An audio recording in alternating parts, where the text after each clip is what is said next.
क्षेत्र की बात करें तो वहां एक ऐसी रचना थी जिसे भेदना लगभग नामुमकिन माना जाता था। ये एक ऐसा सैन्य रहस्य था जो सिर्फ ताकत के दम पर नहीं बल्कि बुद्धि और एक तरह के भ्रम से लड़ा जाता था। तो आज हम उसी चक्रव्यूह के रहस्यों से पर्दा उठाएंगे। ये सिर्फ एक मिलिट्री फॉर्मेशन नहीं था, बल्कि साइकोलॉजी और स्ट्रैटेजी का एक बहुत ही खतरनाक कॉम्बिनेशन था। तो सवाल ये उठता है कि आखिर ये चक्रव्यूह था क्या? ऐसी क्या बात थी इसमें जो इसे इतना अभेद्य, इतना रहस्यमयी बना देती थी? चलिए इस प्राचीन पहेली की परतों को एक एक करके खोलते हैं और समझते हैं। देखिए, इसका सबसे मशहूर और सच कहूँ तो दुखद जिक्र हमें महाभारत में मिलता है। हम सब जानते हैं कि कैसे महान योद्धा अभिमन्यु को फंसाने और फिर उनका वध करने के लिए इसी का इस्तेमाल हुआ था। और शायद यही एक अकेली घटना है जो इसकी मारक क्षमता का सबसे बड़ा सबूत है। अच्छा, चक्रव्यूह की असली ताकत को अगर समझना है ना, तो उसके सबसे बड़े हथियार को जानना होगा, और वो हथियार था भ्रम। जी हाँ, इल्यूजन। ये एक ऐसी रचना थी जो सीधी सीधी आंखों को धोखा देती थी। जरा सोच कर देखिए, दुश्मन को सामने से क्या दिखता था? बस कुछ सैनिकों का एक झुंड। ऐसा लगता था कि कोई बड़ा खतरा है ही नहीं। लेकिन असली खेल तो तब समझ आता था जब इसे ऊपर से देखा जाता। ऊपर से इसका जो भयानक रूप सामने आता था वो था एक घूमता हुआ मौत का चक्र, और बस यही इसका सबसे बड़ा धोखा था। तो अब सवाल ये है कि ये घूमता हुआ चक्र काम कैसे करता था? इसका जो राज है ना, वो इसकी बनावट में, इसके स्ट्रक्चर में छुपा है। इसमें एक के बाद एक कई परतें थी। चक्रव्यूह में कुल 7 घेरे होते थे। 7 परतें, मतलब एक के अंदर एक 7 सुरक्षा की दीवारें।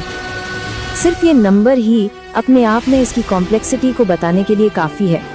अब ये हर घेरा असल में था क्या? ये लगातार घूमते हुए योद्धाओं का एक सर्कल था। इसका मतलब ये हुआ कि दुश्मन को कभी कोई एक फिक्स्ड टारगेट मिलता ही नहीं था। हर पल चैलेंज बदल रहा था। हर पल ये व्यू खुद को रीअरेंज कर रहा था। कमाल है ना? अब सोचिए, किसी भी हमलावर को अगर सेंटर तक पहुंचना है तो उसे इन 7 घूमते हुए घेरों को एक एक करके तोड़ना पड़ता था।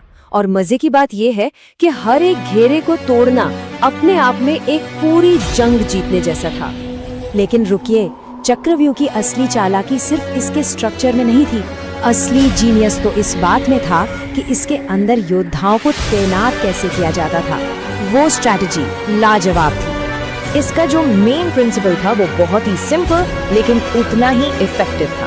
कोई जितना अंदर जाएगा उसे उतने ही ताकतवर योद्धाओं का सामना करना पड़ेगा। ये दुश्मन को धीरे धीरे थकाने और फिर उसे फंसाने की एक शानदार स्ट्रैटेजी थी। जरा इस साइकोलॉजी को समझिए। सबसे बाहरी घेरों में कौन होता था? कम ताकतवर सैनिक। इससे क्या होता? दुश्मन को शुरुआत में लगता कि वो जीत रहा है, एक झूठा कॉन्फिडेंस आता था। लेकिन जैसे ही वो अंदर पहुंचता, उसका सामना होता था सेना के सबसे धुरंधर, सबसे महान योद्धाओं से, और तब तक हमलावर पूरी तरह से थक चुका होता था और उसका बचना नामुमकिन हो जाता था। तो जब हम इन सभी पहलुओं को एक साथ जोड़कर देखते हैं तो चक्रव्यूह सिर्फ एक मिलिट्री फॉर्मेशन नहीं लगता। ये तो प्राचीन युद्ध कला की गहरी समझ का एक शानदार सिंबल नजर आता है। तो मोटी मोटी बात क्या समझी हमने? पहली, चक्रव्यूह का वो रूप जो धोखा देता था, वो भ्रम। दूसरी, इसकी 7 लेयर्स वाली तगड़ी सुरक्षा। और तीसरी, अंदर की तरफ बढ़ती हुई योद्धाओं की ताकत। ये तीनों चीजें मिलकर इसे उस युग का शायद सबसे खतरनाक सैन्य आविष्कार बना देती हैं। और ये सारी बातें हमें एक आखिरी सवाल पर लाकर छोड़ देती हैं। क्या चक्रव्यूह सिर्फ एक महाकाव्य की कहानी है, एक कल्पना है, या फिर ये इस बात का एक जीता जागता सबूत है कि प्राचीन भारत में मिलिट्री साइंस और स्ट्रेटेजी कितनी ज्यादा एडवांस थी? इस पर सोचिएगा जरूर।